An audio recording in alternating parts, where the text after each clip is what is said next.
Welcome back to Rooted and Rising Through the Beauty Industry, where experience meets ambition. I'm Josie, and I'm a hairstylist and brand educator with 10 years of experience in the industry. And I'm Quinn, a fresh stylist navigating the early years of my career. We're two hairstylists at different stages, one seasoned, one fresh in the game, here to have real conversations about growth, mindset, and the evolution of being a stylist. Whether you're behind the chair or looking beyond it, we're here to explore the skills, opportunities, and mindset shifts that help us rise together. Let's get into it.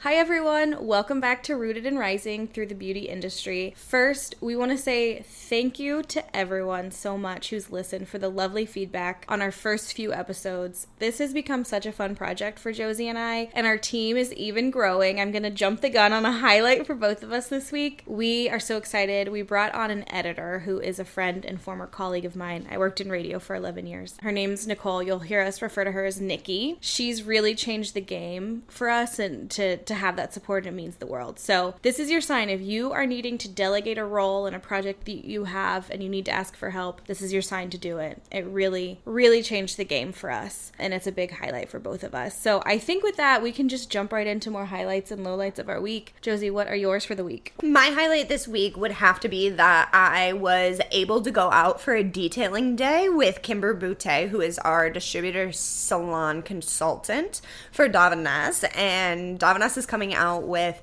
a brand new alkaline demi line, which is so exciting. I've been able to play with it for about a month now. And the detailing day consisted of us going out to 3 different salons. I did a demo at the first one, and then the other 2 we were just chatting with the owner and then some of the independent stylists at that third. And I've been loving this new line. I think it is a perfect fit within the Davines color portfolio, and it was just so much fun being able to share like my excitement with other stylists, and hanging out with Kimber for the day was so much fun. It was such a good like field trip out of the salon. I really enjoyed it. For my low light, it's kind of a highlight low light combo. I bought a new blender, and so I've been drinking protein smoothies in the morning, and I was like, look at me, I'm such a cute Pilates girl, I love this. But I threw my half drank smoothie in my bag and it spilled on my laptop, and I had a full panic attack over if that broke my laptop or not. But so far my laptop's still functioning, so I think we're fine. What are your highlights and lows, Quinn? I'm praying for your laptop. Thank you.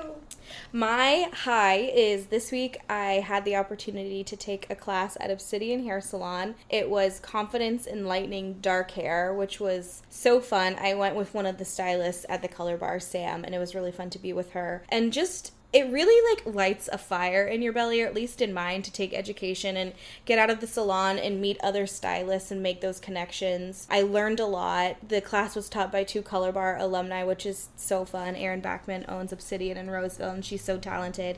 And then Giselle Mata works in Vacaville, and she's just like the highlight queen of the world. So it was really nice to meet them because they were at a different point of Color Bar history than I was.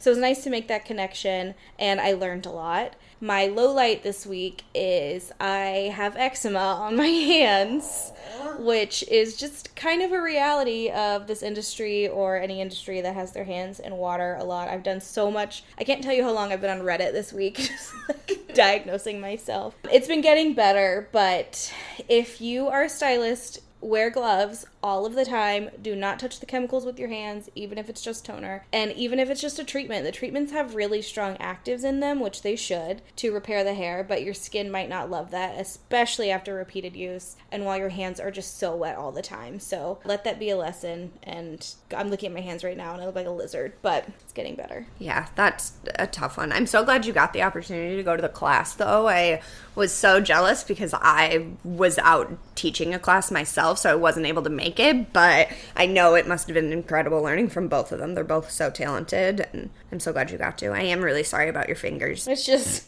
something we deal with. This job is really physical. Moral of the story, like Quinn said, wear your gloves. Wear your gloves.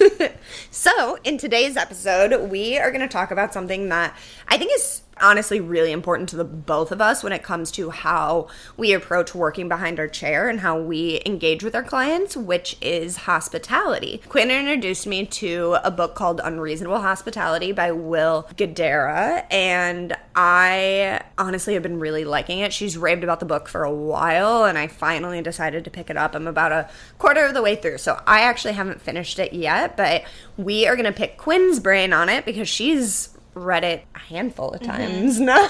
Yeah, So we have the hospitality queen with us, and we are just gonna dive right into it. So that being said, we always like to start our episode off with a quote that resonates with the topic. So Quinn, do you mind sharing your quote with us? Yes, and I'm going to share a lot through the book. But to kick this off, this is something that Will Guidara, the author, shares in the book. And it's, we have an opportunity, a responsibility to make magic in a world that desperately needs more of it. And that quote resonated so much with me because obviously, as a hairstylist, it's a service-based industry, and hospitality is so much of what we do. Doing great hair and the technical execution is really just a part of it's a lot of the job, but it's a part of the job. What sets you apart is how you make people feel. And we have the chance to make magic. We have the chance to make someone's day just by doing their hair, by something you're already going to do by showing up at work. So take the opportunity, go a little bit further, and make that magic happen. I love that quote. Something that especially when I was a newer stylist, but this still will come up from time to time for me. It's a little bit of my imposter syndrome of sometimes I feel self-conscious that my clients aren't here to see me for my skills. They're here because I'm nice and how our relationship is. And it's something that I used to be really, like I said, self-conscious about. But the more I think about it, that is a huge aspect of what we're doing is like, of course, my skills are part of it. Of course, you're coming to get great hair with me, but part of that experience is us interacting too. And I think that that is really important to focus on. 100%. I had a client the other day tell me, I love coming to you because I know you really care. And she said nothing about how much she likes her hair or how I do it, which I was like, I know she, like, obviously if she didn't like it, she would say something about not liking it. But as a newer stylist, I was like, ugh. But it was a really sweet thing to hear. And that's why I am so incredibly enthusiastic about hospitality as a hairstylist, because it's a way to elevate your business that requires zero technical skill. It doesn't matter how advanced you are in your ability to do hair, you can still provide an incredible experience. And as the rising part of Rooted and Rising, here's the deal. I don't do hair as well as Josie. Like, period. She's shaking her head no. Period, the end. I do good hair, but Josie's another level. She's been doing it for 10 years. Can I offer an experience as good as Josie can? Yes, absolutely. There's nothing holding me back from that. I don't need the muscle memory and the practice on all of these heads in order to provide a great client experience. So that's why I'm so enthusiastic about it, because it is something you could lean on as you're working to grow your technical skills. I agree completely. It's so important to really round out that full client circle, right? I feel like we've heard it time and time again, the service wheel of starting at greeting all the way to the end of rebooking and retail. It is so important to work through every single section of that, and having that additional layer of not just service but hospitality makes a huge difference. So bringing it back to the book, the title of the book I think is so interesting because it is titled Unreasonable Hospitality. And when you first hear that, unreasonable, to me at least, has a bit of a negative connotation where, you think of a client being unreasonable and it's, oh, she wants to be platinum blonde in 2 minutes and her Uber is already on its way. You don't think of it as a positive, and it intrigued me, honestly. It was a really good book title because it does make you be like, what is this about? I'm curious. What do you mean unreasonable hospitality? And so I was intrigued in that way. What do you think, Quinn, is why it's called unreasonable? A quote that he shares in the book to frame everything is, no one who ever changed the game did so by being reasonable. And that, I think, showcases, he was trying to do something different. If you read the book, and I really encourage everyone listening to read the book, it's so inspiring. You're going to cry. I cried already. And like I said, I haven't even finished the book. The story he shares is so incredible about how he took his restaurant, which is a good, solid, respected restaurant, essentially from 0 Michelin stars to 3 Michelin stars. I think 1 star in the New York Times to 4 stars in the New York Times. And then ultimately it was voted the #1 restaurant in the entire world. And the whole point was you don't do that by being reasonable. Looking back on our episode with Lorena, she didn't build the color bar by being reasonable. She graduated cosmetology school and opened a salon. That's insane. Like, that is unreasonable.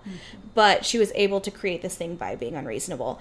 So he flips it on its head and says, okay, yeah, it's unreasonable, but if you're going to change the game, you have to do things in a way that other people wouldn't. And it really is about providing customers or clients with unique, tailor-made service and experiences that make them feel like a VIP. I love that. And I think that we all can think back on a time when we have experienced unreasonable hospitality, even if it wouldn't have been labeled as such. But we all have a story of, I went to this one restaurant, I experienced this one spa service, whatever that is. It gave that lasting impression, and that is what we need to be striving to give to our clients. When it comes to the power of hospitality, how would you sum that up? Can you give us a general summary of that? Yes. So hospitality isn't just about service. The hospitality aspect is about the connection and the generosity. So small, thoughtful gestures really do make the biggest impact. And I'm going to keep referencing the book just because I'm so on board with it. Something that he shares is people often conflate hospitality with luxury. Luxury is a lot. Hospitality is caring more. And I think that's really the biggest fundamental and the principle of hospitality is caring. The fundamentals that he shares in the book, I can walk you through them because I think they're applicable to any industry, is number one, be present. In order to respond to what someone needs, you have to actually be present and observe what they need, listen and slow down. And in our industry, a lot of that will come with a consultation, right? But it also comes with listening during your service. Your client is going to share so much with you during the few hours you're together. So much. Sometimes too much. A lot of the times too much. But that's where you're going to be able to pick up on bits and pieces of their lives, and that's when you can help serve them better. If, maybe they're sharing that they have an event coming up in a couple weeks, you can show them like a quick updo or something. But unless you're present, you're not going to pick up on those things. Then take what you do seriously. You want to prioritize what's best for the customer over your own brand, which can sound like a tricky business move, but I think when you do that, hospitality becomes your brand. Absolutely, I agree. I think that when it comes to the book, Unreasonable Hospitality, one of the main examples that he shared is he was working in what is a 4-star restaurant, and it was so fancy. There's 30 plus cooks in the kitchen. There's white tablecloths. Like, it's fancy. Mm-hmm. When he was serving this one table, he was asking them, how's your trip to New York been? What has been your best experiences? Blah, blah, blah. And the table was saying that, like, we've had so many amazing culinary experiences. The one thing that we're going to end up missing is a classic New York street hot dog.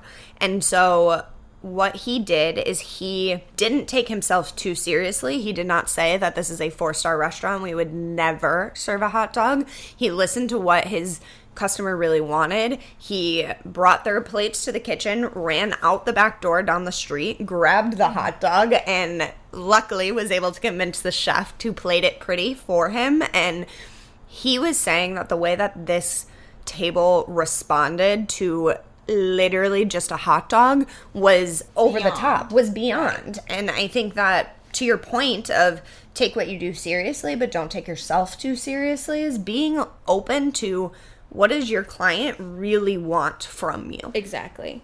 And the third principle he shares is treat people as unique, which, using the hot dog reference, he goes on to share, like, he could have comped them a beautiful bottle of champagne and a ton of caviar, and sure, that would have been nice, sure, that would have been luxury, but the $2 hot dog is what blew their mind, and I guarantee you those people are still talking about that 20 years later. Absolutely. I would be losing my mind over that. But on the flip side, if he were to give every table a hot dog, it wouldn't land, right? But he was present enough to overhear that and treated these folks as unique. And then make people feel great is the fourth principle that made them feel great. Again, a $2 hot dog. So making people feel great is engaging with them, making them feel valued. The fifth principle is put in the extra effort. And I think that's the difference maker, right? That's where the unreasonable part can come in. Go beyond expectations. When someone comes to the salon, I think this day and age, they expect to be greeted. They expect to be offered a drink. I think they expect snacks. They expect you to execute their service well. They expect good products. Those are the baseline expectations. You need to meet all of them. But then you need to take it one step further. And in our salon, we do that by teaching them something new every time. They expect a custom product regimen and for you to walk them through. But maybe you give them samples to take home, or they share their daughter's having scalp issues. You give them samples for their daughter. Like, you need to go above and beyond in order to be unreasonable. Give them more. Something that I've noticed that Quinn has been doing lately, and it's something that has inspired me to try and work this level of unreasonability into my own service with my own clients, is if Quinn knows that her client just got a promotion, she is going to go the extra mile by stopping and grabbing a small treat from Ginger Elizabeth's, a local chocolatier in the area, to make sure that she can congratulate them with it. Or even if they've gone through something that isn't as exciting as a promotion, maybe it's an accident or a surgery, and she makes a point of grabbing flowers for them before their appointment, just to say that I see you and I recognize both the good and the bad that you've experienced, and I'm excited to be here with you during those moments. Thank you for noticing that. Yeah, it's super cool to see. And it feels really good when you do it. I mean, it's of course for the guest, but you leave feeling that much better, and you realize how much of a difference you can make in someone's day. And it's, the small gesture creates a memory. And also for you to put it, bring it back to business, it builds loyalty, and you're creating a lifetime client when they see that you care. Even if something were to happen with their hair that was out of your control or you need to fix, you're still showing up for them as a person. So we definitely shared a couple of examples from the book, given the hot dog example. And throughout the book, he is referring to the restaurant industry because that is where he works and how he has applied this concept to. However, I really do think that our industry can take a lot from that. Actually, another statistic that was shared in the book was that 3/4 of our GDP is actually produced through the service industry now. Our country, economy, our country used to be a manufacturing-based economy, and it really has made the switch over the years to be a service-based economy, and it's something that really most people will be able to take something away from this. However, because we are a beauty industry podcast, I think it's important that we try and focus on some ways that we can apply that unreasonable hospitality concept to the salon directly. Quinn, do you have any specific ideas? Yeah, and I do really think it's so personalized. Something that Will talks about in the book is you can do personalized touches, but also have this toolkit where you're noticing common occurrences. So of course at a restaurant, people are coming in to celebrate engagements, promotions, anniversaries, things like that. So you can build a toolkit of various greeting cards that make sense for that, or just little things. He was saying that a lot of people, it's their first stop in New York City or their last. They're either coming from the airport or going to the airport. So when they notice a guest leaving for the airport, they actually put together a custom snack box with a note that says here's a nosh more elevated than airport peanuts, or something thanks for visiting. There's both, right? There's the super personalized, but then there's also things that you can sort of systemize and build a toolkit. So like Josie said, think about the common situations when someone comes into a salon. Of course, maybe they're getting ready for engagement pictures, they have their wedding coming up, these big milestones, or maybe they're a new mom and it's their first time back since having baby. So thoughtful touches for them. I had a guest who has been dealing with some pain and she's going through surgeries, and we were able to get her in, but of course she's just not able to do her hair as much as she'd like to. I gifted her dry shampoo. So that's something that's really easy. That's something you could do for new moms or someone is not able to do that much out of the salon. Or you could offer for them to come in for a complimentary blowout. It's totally up to you on what you're comfortable with. So just thoughtful touches like that. I think there's so much power to in a handwritten note. Have greeting cards on hand. You can order a pack on Amazon that's multi-occasion, so you have 100. So if it's sympathy, maybe a pet passed or a grandparent passed, a baby, a promotion, what have you. You have those in your locker. You have them in the back room. You quickly write down a note and you can grab even a product or samples, or like Josie said, if there's a cute coffee shop or bakery nearby, like just grab a treat, spend $5, give them something, and it really makes a world of difference. So those are the above and beyond baseline. If you're not already doing things like providing a phone charger, right? Or if you want to take it one step further, have laptop chargers. How many guests do we have that are coming to the salon and working? Absolutely. Probably, 75% of them? Probably. So anticipate their needs. We've had guests ask for it, and the worst is to have to scramble and find a phone charger. Like, it's kind of embarrassing. So have them at your station, have them ready to go. Offer a loyalty program if they're coming in so often, give them a free service or referral program. Something I also love that Will talked about in the book is because so many of the diners were not from New York City, they would come in and ask, like, where's your favorite place to have brunch? What's your favorite coffee shop? You can create a list of your favorite spots for guests to have. Like, hey, I'm gonna grab something to eat after this. What do you recommend? You could have like your loves list, or just have like a digital download and send it to them. And having that on hand, you're anticipating their needs. You're saying, I love this. I think you'll like it. It really goes above and beyond. And so many of those things are really low cost, if not free, to provide. And I think it'd be a really cool way to collaborate with other local small businesses in your area to be like, hey, I know I have a lot of clients who come in and they want to grab a coffee after their appointment. I know I already love Temple Coffee. Maybe I go in and I ask Temple, is there a way that I can get a 5% discount for clients that I refer? Or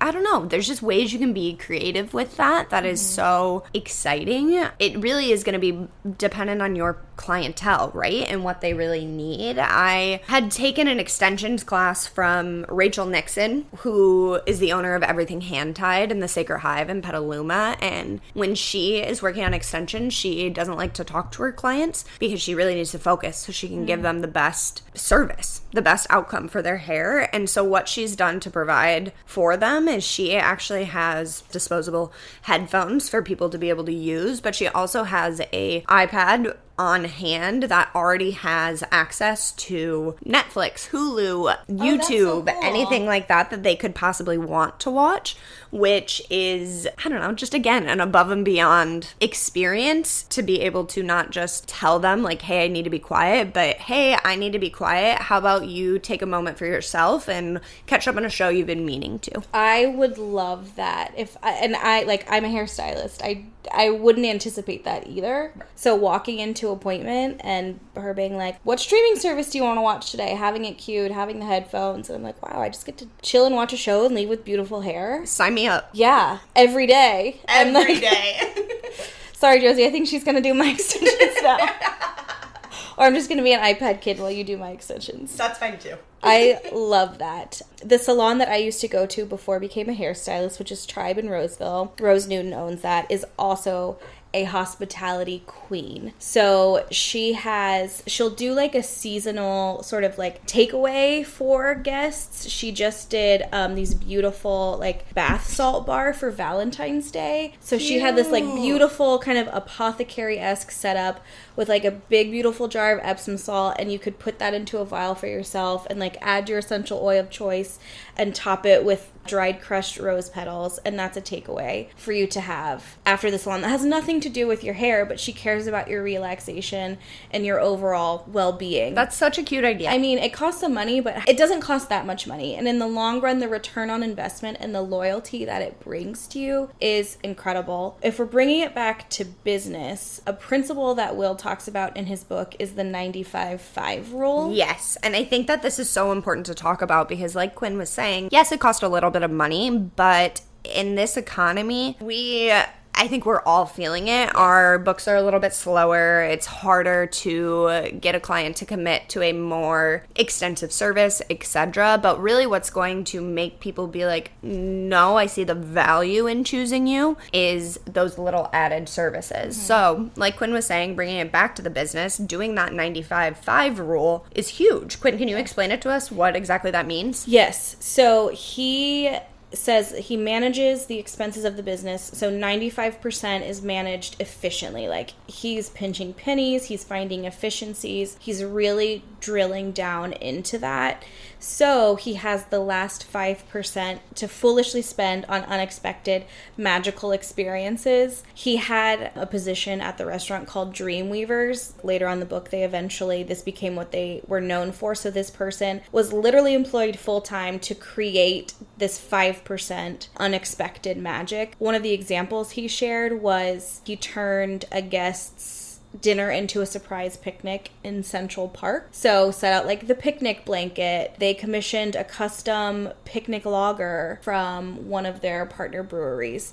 So was that cheap? No. We're also talking about a 4-star luxury restaurant, so it doesn't always have to be that level. But if you're able to do that, and full transparency, Josie and I work in an employee-based salon. So it's not our money to watch, but we haven't been in someone's shoes who's paying for everything, so completely understand that. However, we are passing on business advice that we've heard from someone who is running a 4-star luxury restaurant. So while we may not be managing those business expenses ourselves, we can recognize good tips and tricks from other successful business owners to share with you guys. Yeah, and I really liked that principle because then you have the freedom. You're not necessarily so worried about where is this going to come from. However, I think there's free or very inexpensive ways to level up the hospitality experience. So most of us offer drinks, right? If you have drinks, elevate it by printing those drinks out on a menu, framing it, and letting your clients see what you have instead of you having to repeat, we have coffee, tea, water, wine. It's listed. They see the LaCroix flavors that you have. They see that your white is a Pinot Grigio in case they love that but hate Chardonnay. Like just these little things to really enhance their experience. It's free to type it up, find a Canva template, print it, let it go. You can create, we just started sending out before your visit, like a quick, here's a guide of what to do. And I had a client yesterday say, I just got that email and that's so helpful because I'm someone who does get a lot of anxiety anytime I'm going somewhere new, especially for a service. So our salon is in Midtown. Sometimes parking can be a challenge. It has an explanation of the parking around us. It's free 2-hour parking or there's paid lots XYZ blocks away. That is completely free to help a guest understand what they're going to come into. Same with post-care instructions. Completely free. It's just the knowledge in your head and taking an hour to write that out. And I believe we're just using our booking system. We use Vigaro, and that's what's pushing out those emails to our clients. So it's a completely, once you've written that email, like Quinn said, it's completely passive in the sense that you're hands off. You set up the settings to be like, if it's a new client, you send this. If it's this service they're receiving, you send this, and you don't have to think about it again, but your clients really do get that additional, oh wow, thank you so much for that. Absolutely. If you use your booking system to your advantage, if you track your clients' birthdays, and if birthdays are something your client celebrates, gift them something, give them a treatment, gift them a free back bar product if that fits within your 5%. You have things to give. I guarantee you everyone listening has things to give. You might need to sit down and get a little bit creative about where that's going to come from. How often does your vendor come in and drop off gifts, or you get gifts with purchase when you order from art? Just thinking out loud, if there's a hairbrush that's sent to you that you don't need, save it for someone who's, I don't know, maybe their daughter's going off to college and you're helping them build a care package to send away, kind of a thing. So just get really creative. I guarantee you there are a lot of opportunities if you just to sit down and think about it. And as we were prepping for this episode, I was really racking my brain on examples I've seen in the wild of unreasonable hospitality and additional ways we could implement unreasonable hospitality in the salon. And a story from the color bars, we had a client, Lucille. Do you remember Miss Lucille? Who was an older gal. I'm a senior citizen. I don't know how old she was, but Yeah. she was not able to wash her hair herself. So she would come to the salon, I think every 2 weeks. You know, the bus from her senior home would drop her off. She'd walk over. We'd make sure someone was there at the door, like opening the door. Just her mobility was limited, right? So everyone made sure she was well taken care of, got sat down. She would get a blowout, blow dry, and then whoever was doing her hair would braid it, French braid it, and that would be her style for the week. Lucille was coming to the color bar for, I don't know, 3 years maybe? Years, yeah. Maybe even more than that. Before I was there. Okay, so a long time. But about a year ago, she let us know she's actually going to move to Southern California to live with her daughter. So we were all like, oh no, Lucille. So on her last appointment... Excited for you, sad for us. And I'm sure everyone has, you know, a Lucille in your salon. On her last appointment, we were like, well, we have to give her something. She loves to read. See, paying attention, she loves to read. We could have given her flowers, but her mobility was limited. Flowers would have been really hard for her to carry or anything super heavy. So we ran and we got her a bookmark from a cute local store across the street from us. And gave that to her on her last appointment. And the last stylist who did her hair wrote down step by step what they do. So she could take that and give that to her new salon wherever she finds. And here's the deal, like, Lucille was not coming back. We're not going to get another dime from Lucille because she's literally moving away and not coming back. But that's when you put the hospitality kind of over the business and it just becomes who you are. And I think all of us left feeling, it's just a heartwarming moment that day. I unfortunately wasn't able to be there for Lucille's last appointment, and I actually didn't even know you guys got her a bookmark. That is so sweet. I'm so glad that you guys were able to do that for Lucille. I think that it's one of those things that Lucille probably never going to give the color bar another dime, right? But if she ever speaks to someone who is in the Sacramento area and they are looking for a salon, Lucille is going to be the first person to say, you should go to the color bar. They treated me so well while I was there, and I wish I could still see them. But it's something that, like, you're kind of weighing out that the $2 bookmark we went and grabbed was worth her feeling that way and us feeling that way. Yeah. Those are the days that you just go home being really grateful for being a hairstylist. I agree. There's some days that just get really challenging, but when you sprinkle in these elements of unreasonable hospitality, I guarantee you will feel as good, if not better, than the recipient of your hospitality. So if you are still worried about doing it, do it for the selfish reason. I agree. Another example that I had that actually this cost no money at all. I had a client who came in and I could tell she was having a hard time at work, and at a certain time during her appointment, she needed to take a phone call. And as busy stylist behind the chair, sometimes that can be annoying, for lack of a better word, right? Like, I'm trying to get my job done. I understand you need to do this, this, and this, but I'm also on a time crunch. However, I knew that meeting was really, really important to her, so I made a point of being like, okay, we'll be at this part of the service at that time. Let me wrap your hair in a towel. You can step outside to take your phone call, whatever that looks like. She ended up being on the phone with her boss for probably like at least 30 minutes. Wow. It was a long phone call, and I don't think she was expecting it to be that long, but I could tell it wasn't a great conversation. You could see she was starting to eyes well up, all of those things. And so when she came back in, she was definitely shaken and upset and was so apologetic about like how much time that had taken. And as much as I could have been like, this is my timing, I have another client coming in, I'm freaking out, I'm, running behind, I chose to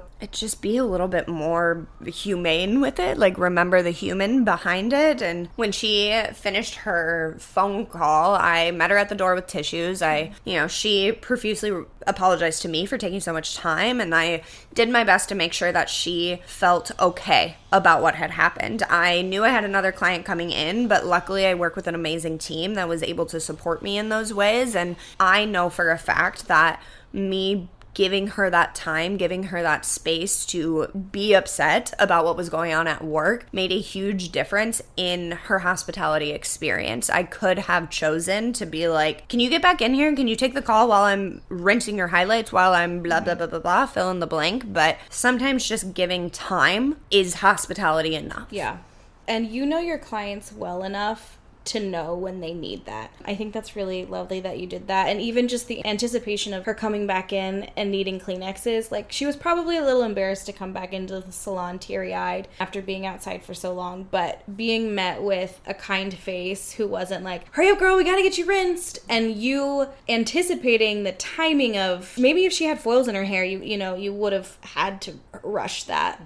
But you were able to adjust your service in order to accommodate that time for her. And then at the end of it, make her not feel embarrassed or silly for having to have gone through that. Absolutely. And at the end of that appointment, honestly, I don't hug a lot of my clients, but at the end of that appointment, she gave me a major hug and thanked me for giving her that space. And I know that impacted her in a way that she needed in that moment. And to be honest, it impacted me too. I was grateful to be able to give her that space, to give her that time. And I'm glad I was able to be there to help. Yeah.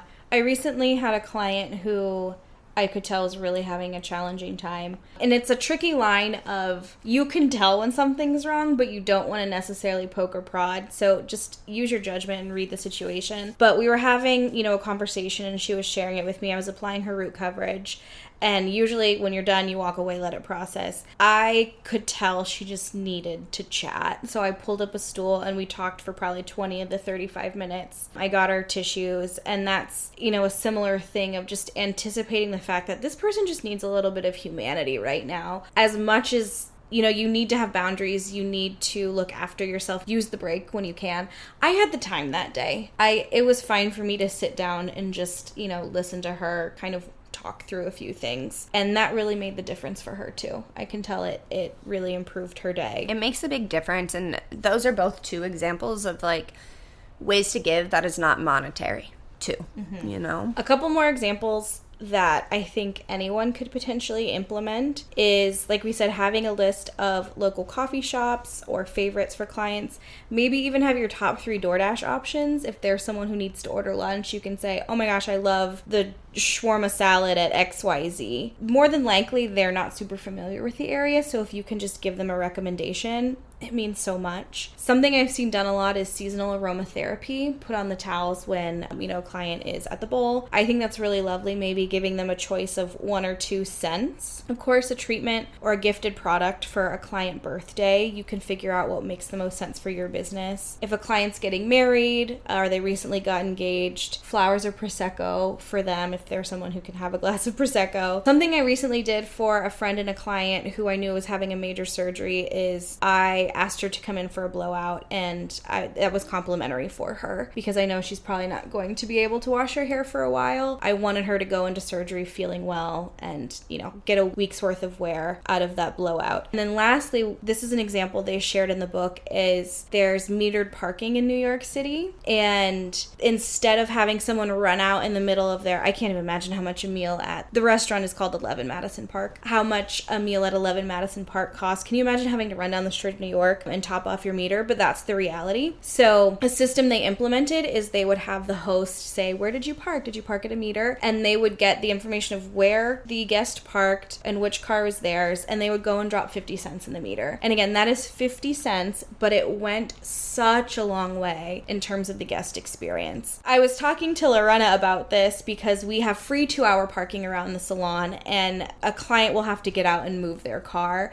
And unfortunately, with insurance and liability, I cannot go move their car for them. But something we can do is set a timer for 1 hour and 50 minutes, and us being the one to say, hey, it's about to be 2 hours. Would you like to go move your car? So just the forethought of letting them know, because how often does it go by and we forget, and we play the, oh my gosh, is there a ticket game? That's the worst feeling at the end of an appointment. So while we cannot move someone's car for them, we can give them the gentle reminder and the hospitality of, hey, do you want to go do that? And the awareness of just being I want you to be able to enjoy your experience as much as possible. I'm aware that this is something that will interrupt our service. While I can't stop that interruption, let me make it as seamless for you as possible. Yeah. I don't want you to have to watch the clock. I want you to be able to relax while you're having the service done. I will remind you, or maybe I'll ask our receptionist to set a timer and remind us. So just think of systems, get creative.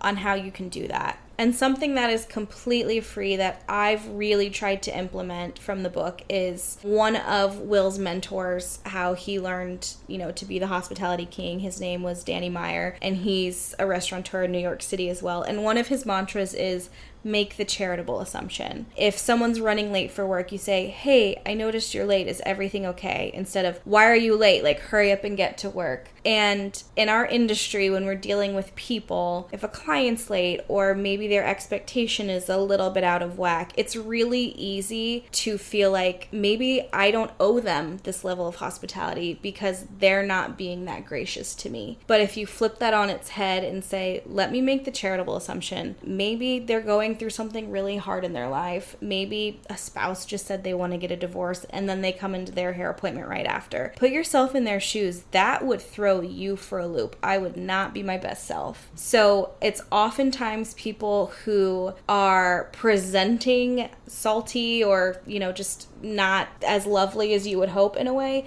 that often need the most hospitality out of anyone in the room. I agree completely, and I'd be lying if I said I've never been like, oh, are you kidding me? Why is this person blah, blah, blah, blah, blah? I think that that's normal and that's human, right? But to really be aware of that mindset shift and do your best to give them that charitable assumption, it goes a long way. I also think that if someone's already on edge, if Quinn comes in and she's already on edge and she is then met with, why are you late? What's going on? You know that I need this time for your hair. She's gonna come back with defensiveness. She is not going to meet me with her best self. And I think that giving that charitable assumption of, I know you're running a little bit behind. Is everything okay? Do you need anything before we get started? It automatically calms her nervous system and is going to allow her to be closer to her best self. She understands that it's a safe space and she appreciates that moment of consideration. Absolutely. And I think it's also something we can use with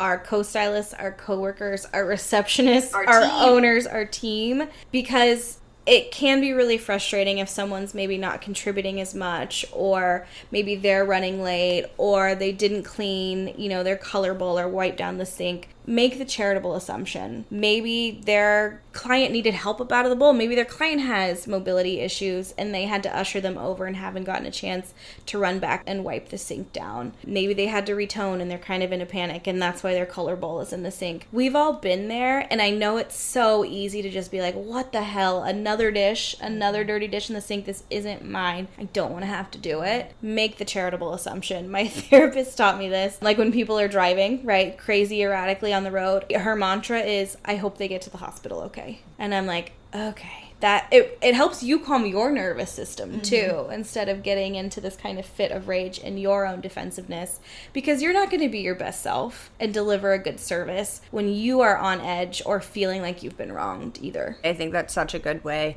of looking at it. And, some people may see that as naivety, but we were just having a conversation about something recently of like, maybe I'm choosing ignorance in this situation, but I'm choosing to believe that I live in a world that not everyone is trying to be bad for whatever that looks like, right? They're not trying to be manipulative. They're not trying to be disrespectful. They're not trying to be fill in the blank. And it goes a long way with your own mindset. Mm-hmm. It makes your day-to-day so much easier. That being said, we are getting ready to wrap up this episode, but I do think it's really important, because we talked about so many amazing tidbits throughout, that we do a quick rundown of our final takeaways from this book and what we think is important that stood out to us as stylists. So the final takeaways I would like to leave everyone with is, number one, read the book.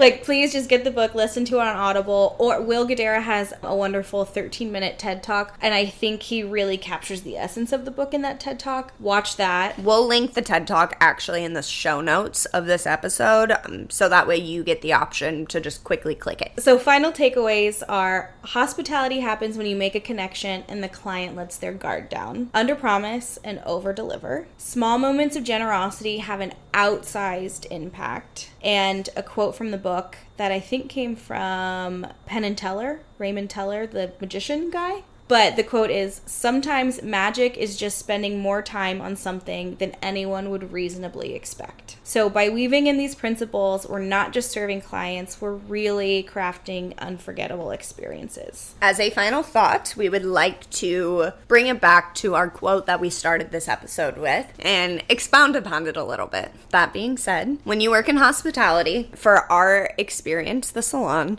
you have the privilege of joining people in their most joyful moments and offering comfort in their hardest ones. Most importantly, we have an opportunity and a responsibility to make magic. I could cry. I am crying. Hospitality gets us.